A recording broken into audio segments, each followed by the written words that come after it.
大家好，我是超子。炒合菜是一道既简单又下饭的家常菜。这道菜要想好吃，下锅顺序很重要。很多朋友做这道菜都缺少了关键2步，难怪不如饭店的好吃。今天大厨教你详细做法。首先准备1小把头茬小韭菜，先清洗干净，切成小段。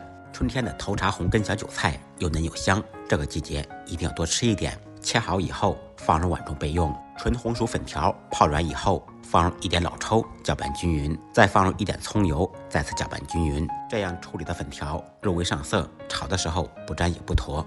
粉条处理好以后，碗中单手打入2个正经的母鸡蛋，放入2滴白醋去腥，炒的鸡蛋蓬松暄软，用筷子充分搅拌均匀备用。再准备1小把绿豆芽，放入清水中反复清洗干净。洗好以后放入盆中控水备用。小料准备2粒大蒜，切成薄片，2根小葱切成小葱花。不能吃辣的朋友放2个小米辣锻炼一下，切成小圈。切好以后一同放入碗中。材料全部备好，接下来开始制作。起锅，锅烧热，放少许油，油热以后倒入打好的蛋液。在炒鸡蛋时不要像我一样把碗直接扔入锅中，这种做法有点不科学。换一个小碗并不会影响我的心情。继续开大火把鸡蛋炒熟炒散。炒好的鸡蛋盛出来，控油备用。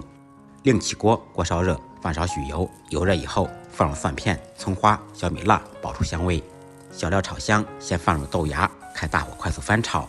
大火翻炒个5、6、7、8下，放入准备好的粉条，沿着锅边烹入少许酱油，提色提味。继续大火翻炒，把豆芽炒断生，粉条炒软，然后开始调味。适量的毛毛盐，1点味精，少许白糖，少许蚝油。大火翻炒扒拉均匀，使调料化开。炒这道菜时，家里面的火能开多大就开多大，大火猛炒，尽可能的炒出锅气。韭菜和鸡蛋最后放，因为它们的成熟度不一样，这才是炒合菜的正确操作顺序。在出锅之前，再淋入1点芝麻香油，大火翻炒均匀，起锅装盘。一道超级下酒下饭菜，炒合菜就做好了。按照我的方法操作，在家也能做出饭店的味道。简单的家常菜，不一样的味道。如果您喜欢这道菜，可以点赞收藏转发一下，让更多的朋友看到。再忙再累，记得按时吃饭。下期视频见，拜拜。